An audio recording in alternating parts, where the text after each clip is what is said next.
Those of you with discerning taste will recognize this firearm right here. I believe it was also the first semi-automatic shotgun that actually functioned reliably with a wide range of different ammunitions, whether it was a light load or a heavy load.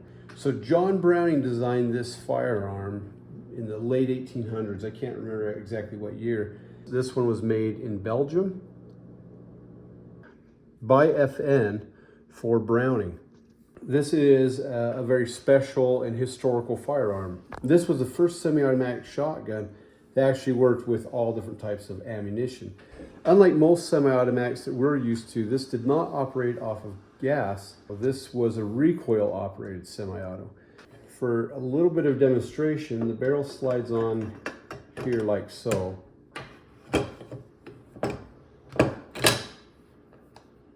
When you fire the gun, the whole barrel moves back.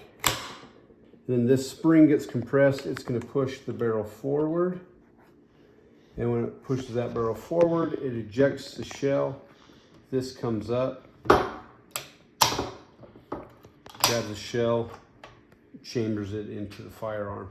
It may seem simple and rudimentary by today's standards, but this was a game changer. Up until this time, once again, they could not get a semi-automatic shotgun to function with light loads, heavy loads, medium loads. So the secret right here is this brass bushing right here. What this did is this system, that slides over this magazine right here. On the inside of this ring right here, you can see that that's beveled. So when the barrel goes back, it pushes against that brass bushing, and as you can see, it closes that gap. It creates the friction on this tube and slows down the velocity. So that is what you would use for a light load. And so for heavy loads, instead of just having this simple braking system that will brake a light load well and having this barrel come back and slam the gun into your shoulder as it pushes the bolt back, you have this secondary collet right here. And that secondary collet goes on the back end of this. And so together they create even more friction on the barrel. It makes shooting higher powered ammunition out of this thing quite a pleasure. If you aren't going to use this, you would just you take that beveled end and you're going to slide that down the magazine tube, and then you're going to put the spring on and you're going to follow that with the bushing or collet. I can't remember. Is this the collet and this is the bushing? Yeah, I think that's it. I've probably misspoke a couple times, and you're just gonna have to forgive me. And maybe if you don't want look it up. It's probably the smart thing to do. But regardless, when you're putting this together, I'd say once a year, your maintenance on it, on this particular part, take this apart, clean it off, rub this down with lithium grease. I really like the assembly lube. It's real sticky. It's almost like between an oil and a grease. And so I just put a healthy dose of that on there. It looks like toothpaste. It kind of is, but it's nice and sticky. So does healthy mean you eat it? No, healthy just means a good amount. I set mine up for the higher powered loads. I haven't tested this setting with this and this with just standard target loads, but I imagine it will work. Shooting high brass dove loads with this setup, and it was fantastic. So it's a little bit of a... Twist it. No, you don't gotta twist it. You just gotta push it on. One thing you may be tempted to do is not have these two gaps line up, but these should be lined up just like you see there, so that this works properly. Nice. Healthy amount. Sounds like dinner. Sounds like dinner. Yeah, get a healthy scoop of your vegetables.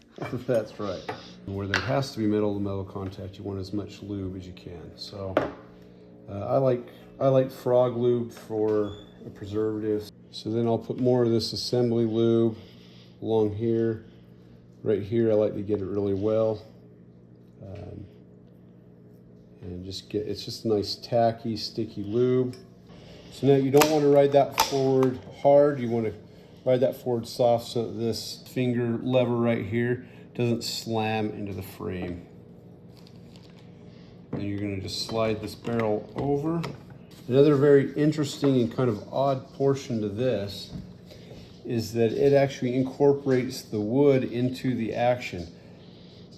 The barrel gets stopped by this piece of wood right in here. I don't think you'll be able to really see it, but the front of this little lug right here will slam into this to stop it.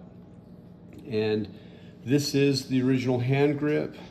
There was a little bit of minor cracking right here, and you can see a crack that was here because this is very thin and these are very common to crack. So then I took some epoxy, I infilled some places where the wood was falling apart. Feels smooth. Yeah. So I epoxied in here. I took a file, ground everything smooth, and now those cracks have pretty much disappeared. Well, they didn't disappear, but they've been remedied, and I can continue to use this. So you're gonna have to slide. So now what you're gonna have to, you gotta manhandle this a little bit. You really need to have special gunsmithing screwdriver sets that are for a Browning A5. They have a very narrow and very deep slot in them. Right here on the trigger guard, you've got a double screw here, and then you got the single one. Do not remove this single one. If you remove that, you're gonna be paying someone to get things put back together. If you wanna get the stock off, you remove, you have this lock screw right here. You're gonna take that out, and then you're gonna remove this. Now to get this off, you just have to give it a nice little hit like that. So you just have to remove the screws and then hit it. This particular specimen, this is circa 1931. They don't have exact verified serial numbers for pre-war Browning A5s, but they're able to extrapolate enough data that you can give you a rough guess. Now to get this thing back together, the only thing I need to do is wait for the finish to dry, sand that down, and give it another coat of polyurethane. This is not restoration quality, but it was fun going on the journey. It's the first time I've done anything like that. Put a new little sliver of wood in there, some walnut on walnut, and as you can see, it is a perfect match. And luckily, it darkened up considerably, but just need that to dry out a little bit, sand it down, give it another coat, then we'll slide it on here and go give it a test. Taser, taser.